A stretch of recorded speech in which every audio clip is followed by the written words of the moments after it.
સ્વાગત છે online video લેક્ચરમાં વિદ્યાર્થી મિત્રો. આપણે ગયા લેક્ચર સુધી જોયું હતું કે ભાઈ બેઝિક પદાવલી અને નિત્યસર એમાં આપણે થોડું આપણું થિયોરેટિકલ કામ શરૂ કર્યું હતું કે આપણે બોર્ડમાં આપણે આ સાઈડ કાંઈક થોડુંક લિસ્ટ બનાવ્યું હતું વગેરે વગેરે કર્યું હતું. યાદ હોય તો યાદ હોવું જોઈએ. તો હવે એમાં આપણે થોડા થિયરીની વાત બાકી છે તો આપણે કરીને પછી આપણે આપણા સ્વાધ્યાય પર આગળ વધશું. બરાબર છે? તો હવે ભાઈ છે તો કે ભાઈ સજાતીય પદો અને વિજાતીય પદો. કે ભાઈ સજાતીય પદ ને વિજાતીય પદ શું આપણને સૌથી પહેલું મગજમાં વસ્તુ બેસે કે ભાઈ આમાં કાંઈક સરખા સરખા પદોનું હશે અને કાંઈક અલગ અલગ પદોનું હશે. તો કે હા આપણને જે મગજમાં વિચાર છે એકદમ સાચો છે. તો પહેલા તો એ સમજીએ કે પદમાં જે છે એ સજાતીય વિજાતીય ફેર જે છે એ કોના ઉપર પડે તો કે ચલ પદ ઉપર હંમેશા ફેર પડે. કેના ઉપર? ચલ પદ ઉપર. તો કે ભાઈ પદમાં વર્ગીકરણ સજાતીય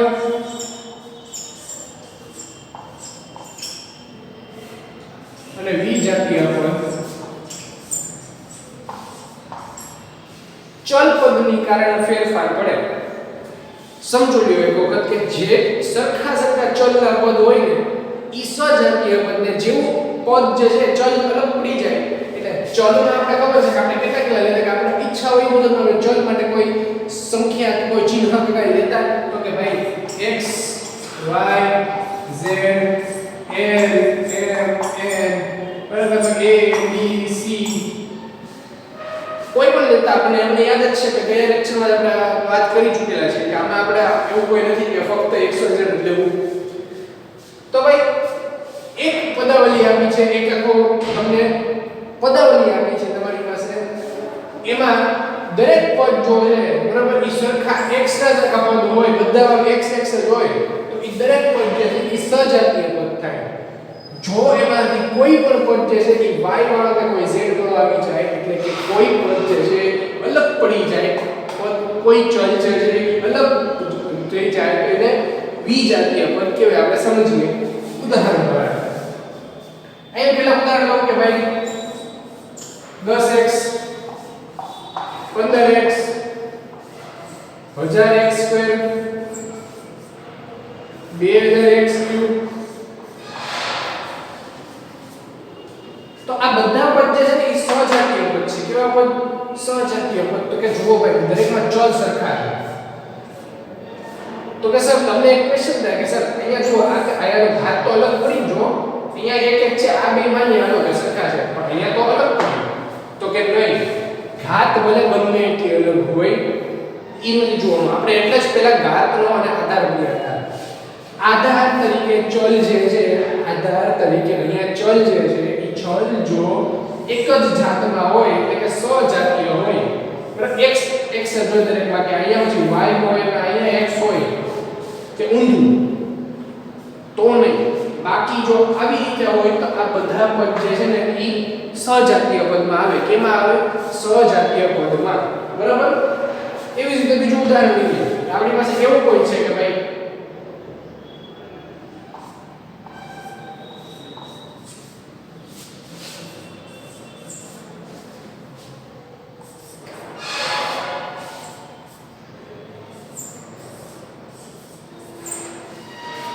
તો જો આપણે અલગ અલગ જેટલું લખ્યું બરાબર દરેકમાં તમને ક્યાંય સરખું લાગે છે બરાબર ક્યાંય સરખું લાગે છે. અહીંયા x y અલગ અહીંયા ખાલી y છે અહીંયા z છે અહીંયા yz છે તો પણ એકદમ સરખું નથી. ભાઈ સરખું એટલે સમજો તમે વસ્તુ કે અહીંયા ચોરસ હોય તો બાજુમાં ચોરસ જ હોવું જોઈએ કાંઈ જ ફેર નહીં. પણ એવું એકદમ સરખું છે જ નહીં. જુઓ તમે એક વખત બરાબર ધ્યાનથી જુઓ નિરીક્ષણ કરો અને કયો મને કે તમને સમજાય છે કે નથી સમજાતું. બરાબર? તો ભાઈ સજાતીય અને વિજાતીય પદ ઉપર આટલી જ વાત છે બીજું કઈ જ છે નહીં. હવે આપણે સજાતીય પદ અને વિજાતીય પદ આગળ વધીએ આગળ જોઈએ.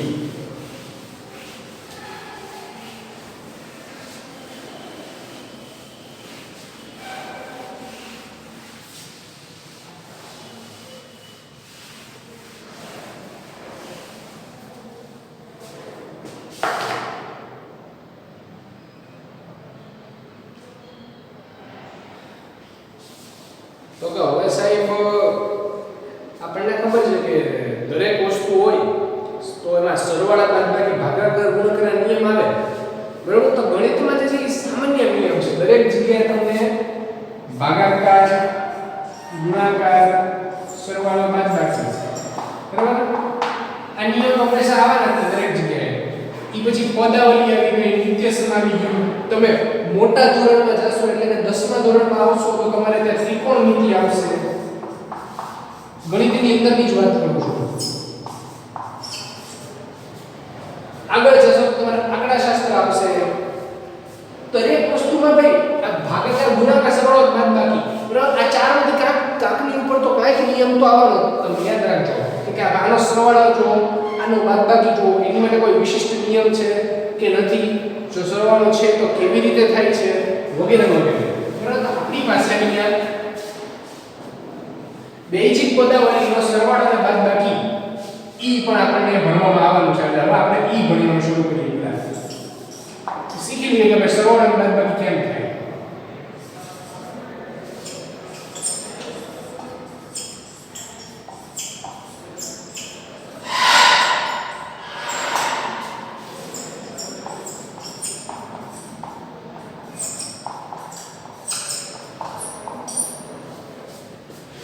કે ભાઈ હવે હું આ શરૂ કરું ને એ પહેલા તમે વસ્તુ એક યાદ રાખજો ખાસ કે આમાં આપણે હું શીખવાડું એ દરમિયાન તમારે ખાસ ધ્યાન રાખવાનું છે કે તમારે ક્યારેય સરવાળો બાદબાકીમાં નિશાનીની ભૂલ ન થાય, પદની ગોઠવણીની ભૂલ ન થાય.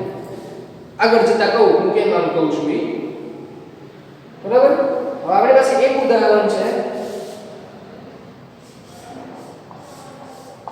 આ તમારી પાઠ્યપુસ્તકનું ઉદાહરણ છે તો તમે જોઈ શકો છો એમાં પાઠ્યપુસ્તકમાં પણ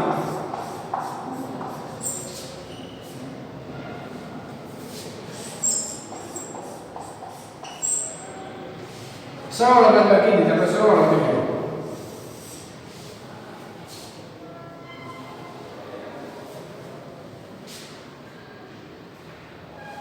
તો હવે જ્યારે પદાવલીનો સરવાળો કે બાદબાકી કરવાની વાત આવે ત્યારે યાદ રાખજો મિત્રો હંમેશા જમણી સાઈડથી ડાબી સાઈડ આવવાની. ખ્યાલ આવે છે? ફરીવાર કહું છું યાદ રાખજો હંમેશા જમણી સાઈડથી ડાબી સાઈડ આવવાનું. સૌથી પહેલા આ સાઈડના પદનું આપણે જે કઈ નિયમમાં વસવાસ કરવાનો એ કરતા આ સાઈડ આવવાનું. આ ક્રમ ભૂલાય નિયમ હંમેશા યાદ રાખવાના. હવે તો કે +5 માંથી 10 ઓછા. બીજી વાત જ્યારે લાંબા પદ આપણને આપ્યા હોય ને ઘણા બધા તો એક પદ નીચે બીજું પદ જે છે એ કેમ ગોઠવવાનું તો કે યાદ કરો હજી જસ્ટ પહેલા આપણે ભણ્યા સજાતીય પદ અને વિજાતીય પદ. આપણે એની માટે જ ભણ્યા છે. સજાતીય પદ ને વિજાતીય પદ જે છે એ શું કામ ભણ્યા તો કે ભાઈ ઉપરના પદની નીચેનું પદ એમ જ મૂકવાનું કે સજાતીય પદ નીચે સજાતીય પદ જ આવવું જોઈએ. સમજો છો વાતને? એટલે ઘાતે સરખી હોવી જોઈએ. જો સ્ક્વેર વાળો અહીંયા આગળ પદ હોત અહીંયા આ પદાવલીમાં તો હું સ્ક્વેર વાળું પદ જે છે એ આની નીચે મૂકું પણ નથી એટલે આપણે પહેલા અહીંયા મૂકી દીધું. ખ્યાલ આવે છે?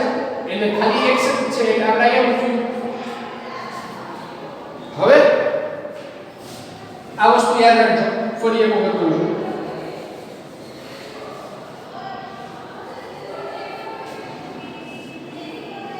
તો કે ભાઈ +5 માંથી -10 બાદ કરવાના છે તો મોટું કોણ? 10 મોટા છે બરાબર. કેવા 10 છે તો કે નેગેટિવ 10, ઋણ 10, -10 છે.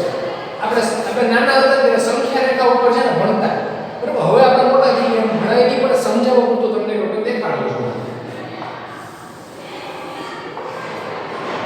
અહીંયા ક્યાંય +5 છે આમાંથી 10 ઓછા કરવાના છે. ઈ કેમ ખબર પડી કે કરવાનો તો સરવાળો જ છે પણ નિશાની જો તો કે વત્તે ઓછે ઓછા છે. જો આપણી પાસે આ નિયમ છે યાદ રાખો. વત્તે ઓછે ઓછા, ઓછે વત્તે ઓછા, ઓછે ઓછે વત્તા. આ ત્રણ ખાસ છે યાદ રાખજો.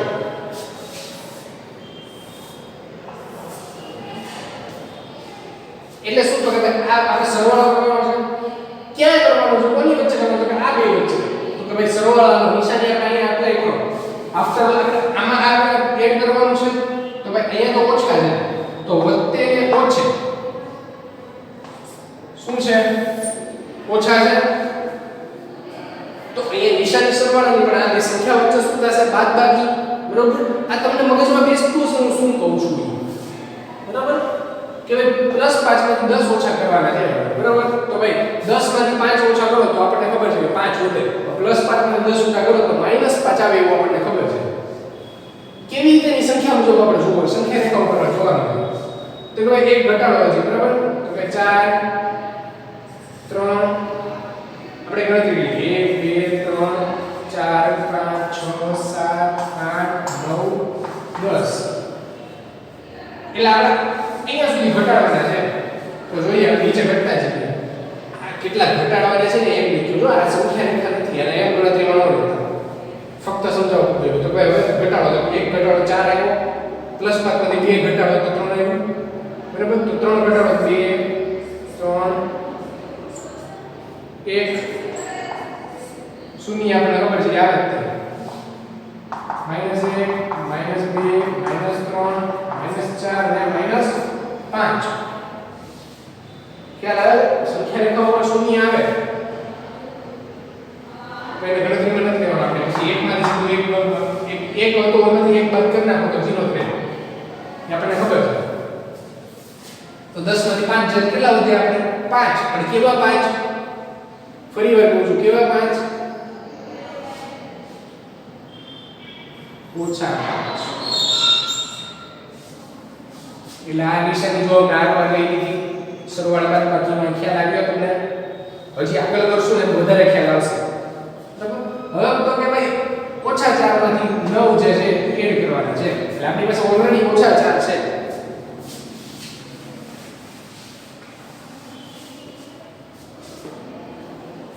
જો અહીંયા નિશાની પ્લસ ની છે બરાબર અહીંયા આગળ માઈનસ નથી એટલે 9 એક જે છે એ પોઝિટિવ જ છે એ આપણને ખ્યાલ છે એટલે અહીંયા આપણે જે આગળ કર્યું ની કરવું જરૂર નથી જો ભાઈ તકલીફ ત્યાં જ પડશે કે જ્યાં આપણને માઈનસ ની નિશાની આપી હશે બરાબર 9 માંથી 4 બાદ કરો તો કેટલા વધે આપણી પાસે 5 અહીંયા -4 માં પ્લસ નો એડ કરવાનો છે આપણી પાસે ઓલરેડી ઓછા 4 છે તે એમાં ઓછા નથી કરવાના એમાં એડ કરવાના છે એટલે ઓછા 4 માં એડ કરો એટલે 0 ની ઓલી સાઈડ જશે વધી જશે સંખ્યા ધન થઈ જશે ખ્યાલ આવે છે આ છે બરાબર એમાં 9 એડ કરવાના છે તો 1 2 3 4 5 6 7 8 9 -3 -2 1 0 1 2 3 4 અને 5 ચોખ્ખી વાત છે ને 9 માંથી 4 જાય કેટલા આવે 5 જ આવે ખ્યાલ આવ્યો હશે તમને અને આપણે બીજી રીતે યાદ રાખશું નિશાનીનો જે તકલીફ થશે ને આપણે હું કહું છું તમને અહીંયા તો નીચે કાંઈ નથી એમને નીચે ઉતરી ગયું તો આ થયો આપણી પાસે બેઝિક પદાવલીનો સરવાળો સમજો છો અત્યાર સુધી બાળકો આપણે શું કરતા હતા કે 1 + 1 = 2 2 + 2 = 4 આપણે એવા સરવાળા કરતા હવે આપણે જો આપણે કેવા અલગ અલગ પ્રકારના સરવાળા કરવા માંડીએ બરાબર હવે તો બીજું ઉદાહરણ લઈએ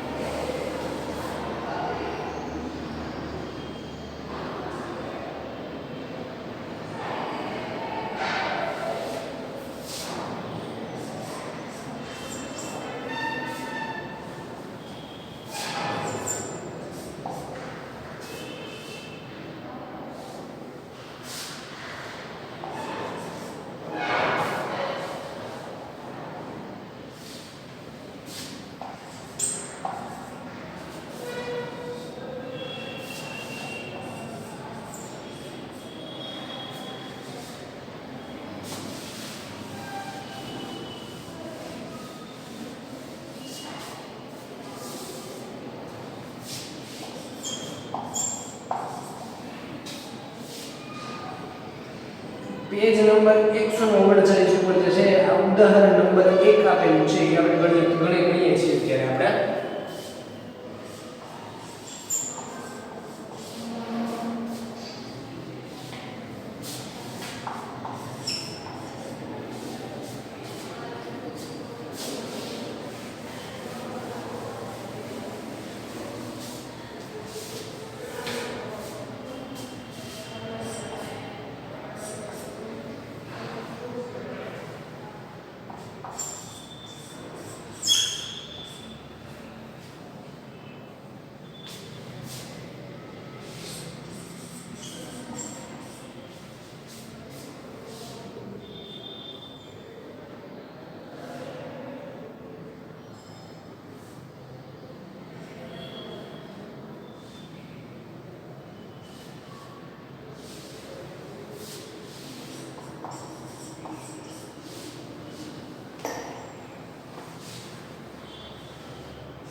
તો કે સર આ દાખલો ભણીએ તો કરી પણ પહેલા એ કહો કે અહીંયા આ બે જગ્યાએ ખાલી શું કામ રાખી હાલો કહી દો તો કે ભાઈ એવું એટલા માટે કર્યું આપણે કે યાદ કરો આપણી પાસે એક જમાનામાં બહુ મોટા મોટા પદ આપણને આપેલા હતા પદાવલીમાં બરોબર કે ભાઈ કાંક ફલાણા xy બરોબર વત્તા ફલાણા yz આ ફલાણા ફલાણા કોઈ પણ સંખ્યા હતી આપણે ઉદાહરણ નથી તો a b કેપિટલ A લીધા ફોર્મમાં લખું તો કે છે ભાઈ x y y z અને zx પત્તું ને પછી ખાલી x પછી ખાલી y ને પછી ખાલી z વાળું ટર્મ શરૂ થતું યાદ કરો થોડું યાદ કરો આવી જશે તો કે હા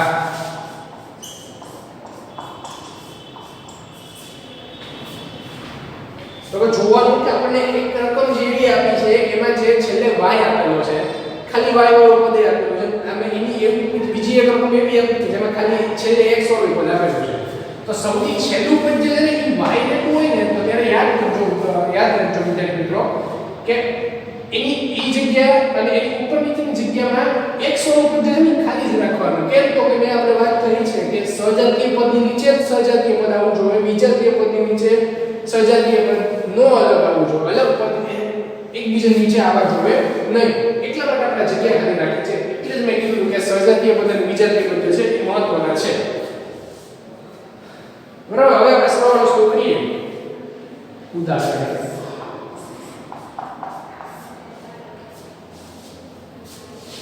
ડાબી સાઈડથી શરૂ કરવાનું મેં કીધું એમ હાલ અહીંયા કાંઈ છે ઉપર નીચે કાંઈ પ્રક્રિયા કરવા માટે નહીં તો સીધે સીધું નીચે ઉતારી દેવાનું એવી રીતે અહીંયા x નહીં નથી તો એ નીચે ઉતારી દેવાનું સર અહીંયા છે તો હવે આપણી પાસે જો યાદ રાખજો કે જ્યારે કોઈ પણ બેઝિક પદાવલીના દાખલામાં સરવાળો અને બાદબાકી કરતા હો ને ત્યારે હંમેશા યાદ રાખવાનું કે ભાઈ તમારે તમારા મગજમાં આ ધ્યાન આટલું ધ્યાનમાં આવવું જોઈએ આજુબાજુનું કઈ ધ્યાનમાં ન આવવું જોઈએ તો આપણી પાસે -3zx +9 એમાં વત્તા કરવાના છે 9zx અને એમાં વત્તા કરવાના છે -3zx તો હવે સમજો મોટું પદ કયું છે અહીંયા હું તમને સરળ રીતે સમજાવું તો કે 9 બરાબર પહેલા 9 માંથી 3 બાદ કરી નાખો કે આ 3 બાદ કરી નાખો તો કેટલા વધશે તમારી પાસે 6 વત્તે વત્તા થવાના કઈ ફેર પડશે નહીં પણ મોટું પદ કયું 9 નાનું પદ કયું -3 તો -3 માં 9 ઉમેરો તોય +6 આવશે અને આપણે સમજવા માટે લેવું હોય કે અત્યારે 9 માંથી 3 બાદ કરી નાખો કારણ કે મોટું તો 9 જ છે તોય 6 જવાના +6 જ આવશે એ આપણને ખ્યાલ છે તો હવે -3 માં +9 ઉમેર્યા એટલે -3 હતા +9 ઉમેર્યા એટલે આમ 0 ની ધન સાઈડ જતા રહ્યા એટલે કેટલા જોવા આપણી પાસે +6 માંથી 3 બાદ કરીએ કેટલા થયા 6 માંથી 3 બાદ કરો કેટલા વધે 3 ખાલી કેવા 3 તો કે યાદ રાખજો હવે એ ધન 3 વધશે zx તો એમને જ રહેશે બરાબર કેમ તો કે આપણી પાસે +6 તો એમાંથી -3 બાદ કર્યા છે એટલે આપણી પાસે +3 તો પડ્યા જ ગયા યસ સર હવે વેલ્યુની વાત આવે તો કે અહીંયા કઈ બાદબાકીનો કઈ ઝંઝટ નથી આપણે તો સીધે સીધું 5 ને 4 9 તો કે સાહેબ અહીંયા જો માઈનસ છે અહીંયા વચ્ચે અહીંયા કઈ નથી એટલે તકલીફ નથી વચ્ચે ઓછે ઓછા તો 7 માંથી 2 જાય તો બોલો કેટલા વધે 5 આ જઈ ગયો તમારો જવાબ હવે આવી જ રીતે અલગ અલગ આપણે નિશાની બદલાવીને પણ જો કરવાનું છે બીજો આમાં આગળ જતા કંઈક અલગ જાતના દાખલા આવશે ફિલહાલ અત્યારે આટલો આ લેક્ચરમાં રાખીએ છીએ પણ ખાસ સૂચના કે હવે પછી લેક્ચર આપણે આવે એ પહેલા અગાઉનું આપણે થિયરી ભણ્યા ઈ અને આ લેક્ચર ફરીને રિવાઇઝ કરજો ઉદાહરણ આપ્યા છે એમાં જાતે તમે આગળ ગણતરી કરવાનો પણ પ્રયત્ન કરજો આગળ તો આપણે કરશું જ તે હજી મળશું ત્યારે પછી એ ઉપરાંત તમને આવડે તમારા સારા માટે થઈને ઉદાહરણ આપ્યા છે તો એની તૈયારી કરજો અને આગળ પછી આગળ આપણે શરૂ કરશું ત્યારે સ્વાધ્યાય પણ આપણો પૂરો કરશું